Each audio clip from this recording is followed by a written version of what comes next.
Bonjour à tous, ça fait un moment.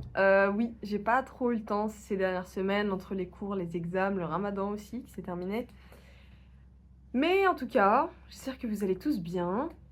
Et d'ailleurs, cette vidéo va parler de ce sujet, du fameux j'ai pas le temps. Donc, que ce soit je finis tard, j'ai cours, j'ai des examens, je sais pas, mes enfants, je dois m'occuper de ma maison. On a toujours plein de raisons qui peuvent forcément nous freiner à apprendre une langue. Donc aujourd'hui, on va parler de certaines techniques, certains moyens de progresser dans une langue ou même d'apprendre sans forcément y passer des heures carrées et surtout pour la caler dans sa routine quotidienne. Donc la première étape vraiment ça va être d'identifier dans son quotidien, dans sa routine, ça va être d'identifier les temps morts, les temps libres, tous les moments où on ne fait rien entre guillemets, où on est passif.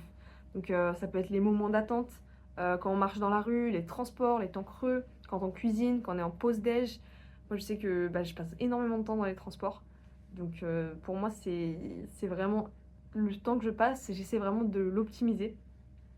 Et donc l'idée, pour pas perdre de temps, ça va être, donc dans ces moments-là, de consommer du contenu, donc que ce soit en regardant des vidéos, des podcasts, des vlogs. Et l'idée, ça va être de le préparer à l'avance. Donc moi, ce que je fais, c'est que j'ai une liste sur YouTube où je sauvegarde à chaque fois que je vois une vidéo qui a l'air intéressante en arabe ou en chinois, je la sauvegarde. Et comme ça, maintenant, j'ai une grande liste. Et dès que je suis dans le métro, dans les transports, j'ai de quoi choisir. Hop, je regarde, je mets, j'écoute, tranquille. Dès que j'ai un petit mot que je comprends pas, je le rajoute à ma liste. Et aussi, dans la continuité de tout ça, ça va être d'être consistant pour optimiser la journée. Donc, faut être consistant. Il faut se dire que voilà, dès que j'ai un temps mort, je sors mon téléphone, voilà, je fais un Quizlet, je regarde une petite vidéo. Voilà, c'est super super efficace. Sur le long terme, ça va vraiment vraiment marcher. Duolingo aussi. Je néglige souvent Duolingo parce que c'est vraiment 1000 ans que je l'ai pas fait, mais très très efficace. Moi, quand je suis arrivée de Dubaï, quand je suis arrivée en France en troisième, j'avais jamais fait d'espagnol de ma vie. Et tout l'été, j'ai vraiment tryhard Duolingo. J'ai saigné Duolingo. Et je suis arrivée à la rentrée, j'étais meilleure que toute la classe quasiment. En troisième, voilà, pas pour me la péter, mais... oh mon dieu, je suis insupportable. Mais ouais, voilà.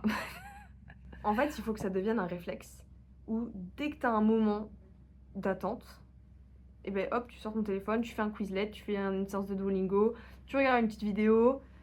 Comme ça va vraiment, vraiment optimiser ton temps et tu n'auras pas besoin de te poser pendant 1 heure, 2 heures à vraiment étudier, à apprendre par cœur, par cœur, par cœur. Ça va être inconscient. Et petite note par rapport à ça, donc si vous avez déjà des bases dans la langue, l'idée c'est de consommer un niveau un tout petit peu plus élevé que votre niveau actuel. Donc l'idéal c'est d'être entre 70 et 80% de compréhension. Donc voilà, moi quand je regarde des vidéos, ouais c'est ça, je comprends à peu près 70 à 80%. Et le reste, j'essaie de l'apprendre. Et enfin, le dernier step pour apprendre quand on n'a pas le temps, celui-là il est un peu plus compliqué à mettre en place parce que c'est vraiment pas évident, c'est d'essayer de réfléchir dans la langue et de se parler tout seul. Moi je sais que je me parle beaucoup toute seule, enfin c'est mes amies qui me l'ont fait me remarquer et elles se moquent tout le temps de moi à cause de ça. Et l'objectif, moi j'arrive pas trop à le faire encore, l'objectif c'est de se parler tout seul mais dans la langue. Je pense qu'une fois que j'aurai réussi à faire ça, je serai mais trop heureuse. Alors si vous pouvez essayer de le faire, vraiment, respect, respect, respect. Et même si vous avez un peu de temps, je sais pas, essayez de... Ah ouais, voilà, un truc que j'aimerais aussi trop faire, c'est les vidéos que je regarde. Après, de faire un résumé en arabe, du coup. Par exemple, si je regarde une vidéo en arabe, après, je vais essayer de faire un résumé de 1 minute. Je m'enregistre, et après, je l'écoute, et je corrige les fautes après.